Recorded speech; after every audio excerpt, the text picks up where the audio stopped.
What's going on, guys? So today we're talking about another episode of the Yu-Gi-Oh! Penny Stock Market Watch. Yu-Gi-Oh! Penny Stock Market Watch. Didn't get a chance to post it on Sunday. Master Duel came out. The ban list came out. Grand Creators came out. A lot of stuff has happened to shake up. And we can already see the impact that the ban list has made on the secondary market in the penny stock region, right? We see both the Regeki from Spirit Charmer Structure Deck, which is a nice Regeki, by the way, and the Regeki from the 2019 Megatins, and the Regeki from Maximum Gold Eldorado. They're all up. Now, if we look at all versions of Regeki, right, and we just start to talk about the ones under $5, a Legend of Blue Eyes White Dragon Super Rare, that's sitting at about around under $5. So, and that's the beautiful thing about Regeki. Okay, the beautiful thing about Regeki is we look at a card like Light. I always have a tough time spelling this.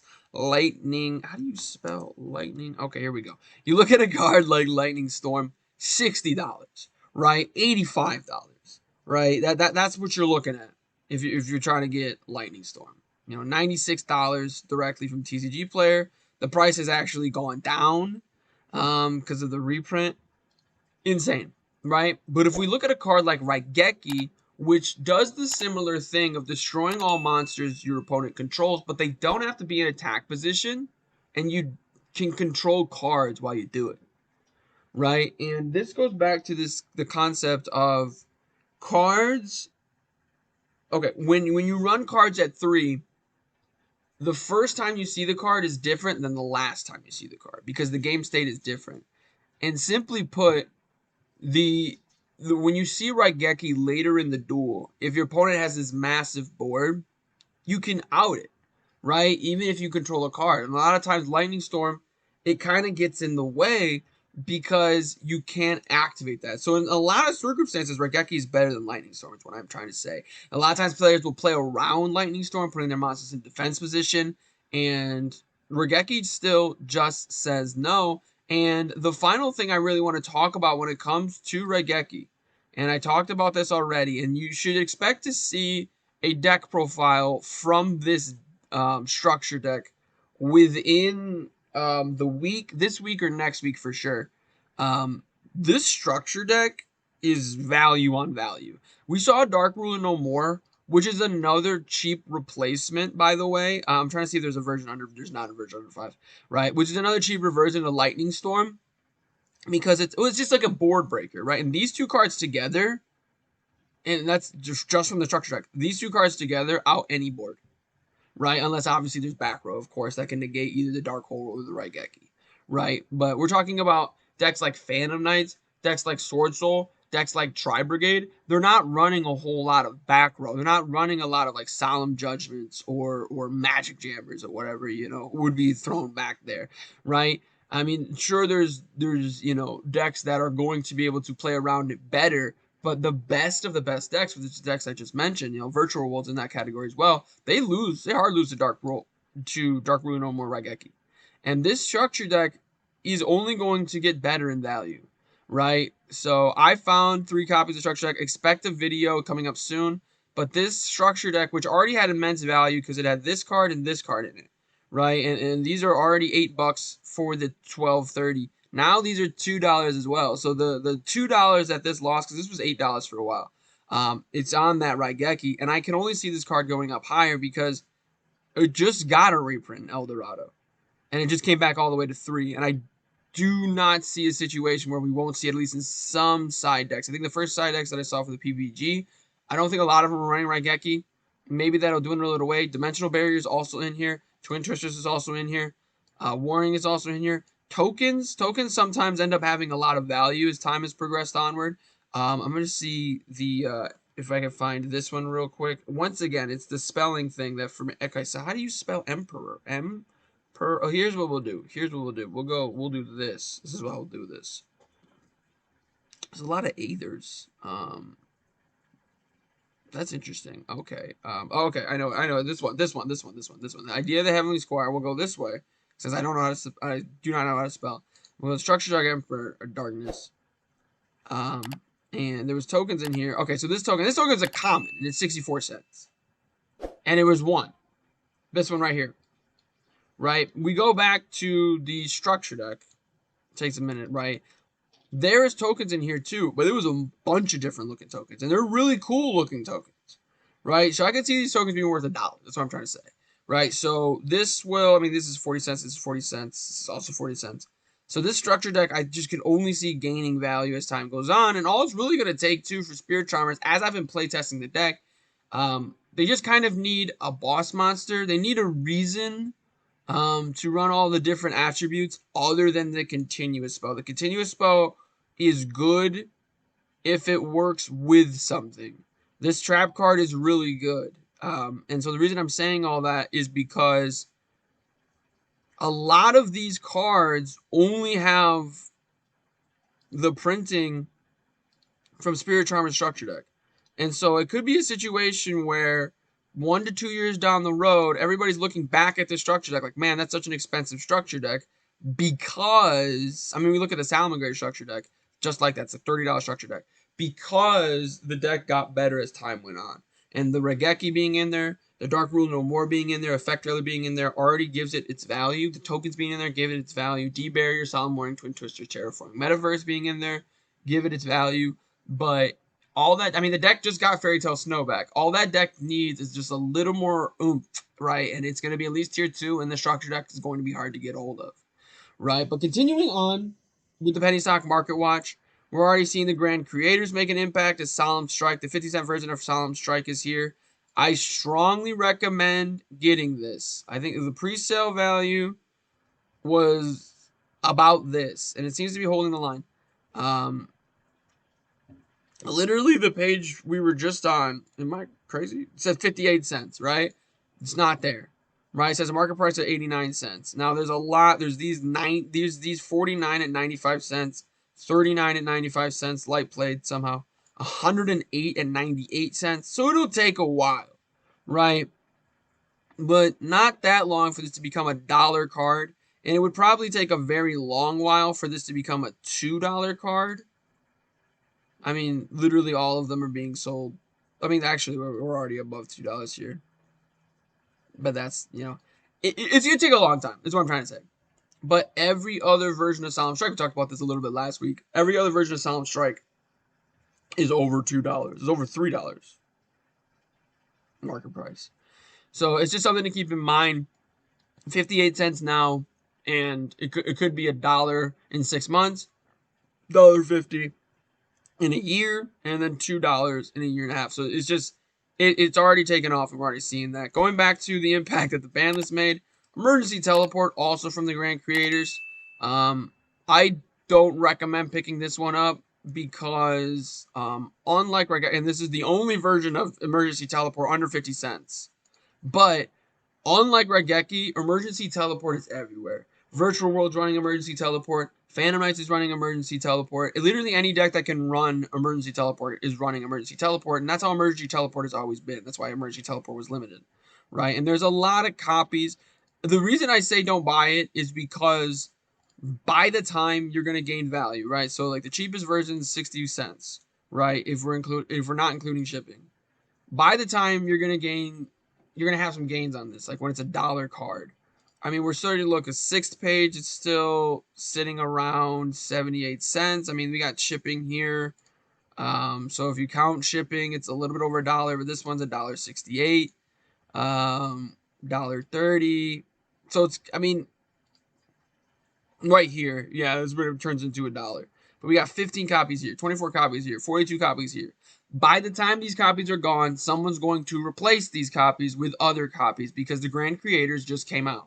By the time this card will be in a position to where it starts to gain value, it's going to be limited again. That's my prediction. I might be wrong. This is what I'll say. If you think this card is going to stay at 3, then I do recommend getting as many copies of this card as possible. Because if this card stays at 3, this version will not be under $1 for much longer, right? And it will probably be, it could be a $5 card, even though it's a rare, in like 2 years, if this card stays at 3 and it stays as relevant as it is, right? If you think it's going to stay as relevant as it is, and if you think it's going to stay at 3, then get this card. I just think, like I said, the best decks right now are running this card.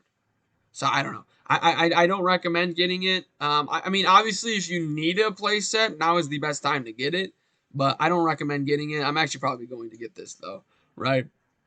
Because you can never have too many solemn strikes. As we continue on, this is interesting. So this is like the first, if I'm looking at this correctly, yeah, this is the first non-staple from the grand creators. And once per turn, when this card is destroys an opponent's monster by battle, gain life points equal to the monster's original attack.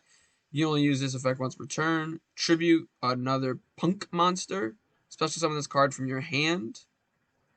You can send this card from your hand or face up to the graveyard. Send one card from your hand to graveyard, and if you do, special summon a level 8. Oh, special summon a punk monster except a level 8. Do they all have that effect? I've never heard of this archetype. So someone let me know what it is that this archetype does. Let's see if that works. No, it didn't work. Let me try this. Getting rid of those. I've never heard of this. So I'm very curious. Is this like a fun, like little niche archetype that I'm unaware of? Is there a weird combo that this card is a part of? Is it just this? Let's just go straight to, I know how to find what we're looking for here. So we'll go back to this, and then we'll just go straight to that. Because that's usually it's a random card, like it's a random archetype that you know the fan base is like, oh, I like that one, I like that archetype. So we got the Ogre Dance too, okie dokie. Because I thought Inzectors would be the main thing from here. Like we see Torrential Tribute, it's not super high up here. At this thing here, are there any other? There's another one. Okay. NOH punk. Not punk. Is that how you say it? I have no idea. So let's try that. Finding that. There we go. Here we go. Now we're making progress. Cool. So this archetype is very popular. I don't know why. Yeah. I did just want to click on it because I like to comment on cards that seem like they could have immense value going forward. And this card, if the number is correct, right, it's 3, 6, 9, 12. It's the 15th best-selling card under $5. And I believe it's the boss monster or like the main searcher. Yeah, okay, so they all say this effect where you contribute a punk monster, special summon the card from your hand, and you can send this card from your, and then they also say you can send this card from your hand to the field and add a punk monster. Okay. So I'll look at this archetype more later, but doesn't seem very good. Even if it was amazing, it only has 3 cards. Right? So, as far as the value on this, it could be an interesting little archetype to pick up. And here's the thing. Sometimes we see archetypes like this get neglected, and they end up just being like 25-cent commons or ultra rares. Like they're like $1 ultra rares that get bent in your bulk, right? Sometimes we see that happen. Other times we see this archetype randomly gets amazing support or indirectly gets amazing support, and now everybody's afraid of not punk. And I think that's what the player base is. I will say this too. MCO4 talks about this a lot. Like the casual player base usually pushes the meta. Like that's why we see Astral Karibo sitting here. Like this is not meta, but like this is meta, this is meta, this is meta, this is meta, this is meta, this is meta, this is meta. But like these two are not, right? And that's how they can sneak their way in there. And it's just interesting. I did not expect to see not punk floating around in here. And as we continue on, I'm surprised this is still under $5. How long is this going to be under $5? I guess it could be a reason why it's under $5. There's probably 2 reasons why this card's still under $5. Right? Even though it's recently shot up in price.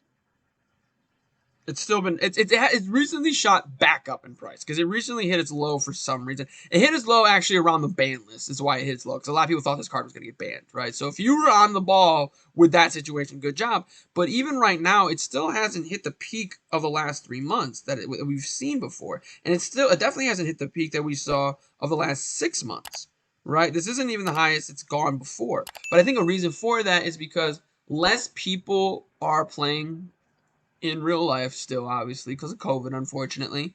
And you only really need one of this card.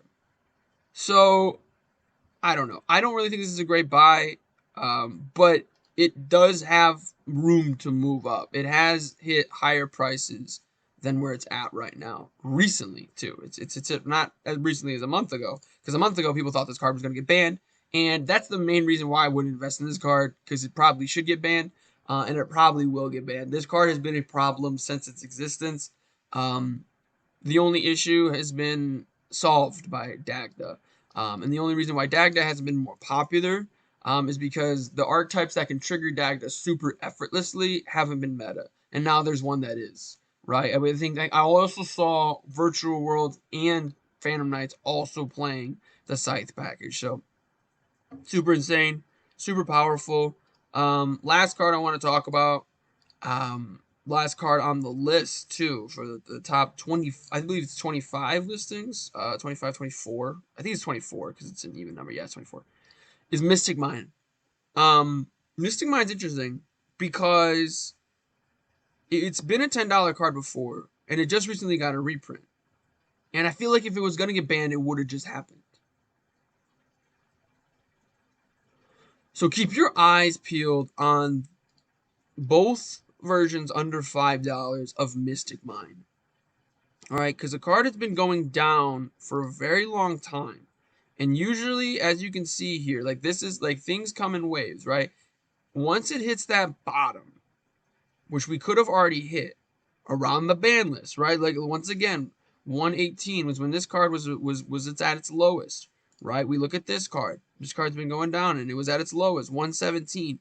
Right when the ban list came out is when this card hit its bottom. And I think it looks like it's on its rise back up to prominence. And it's possible that both versions of this card will be $5 very soon because it's such a necessary card for stun.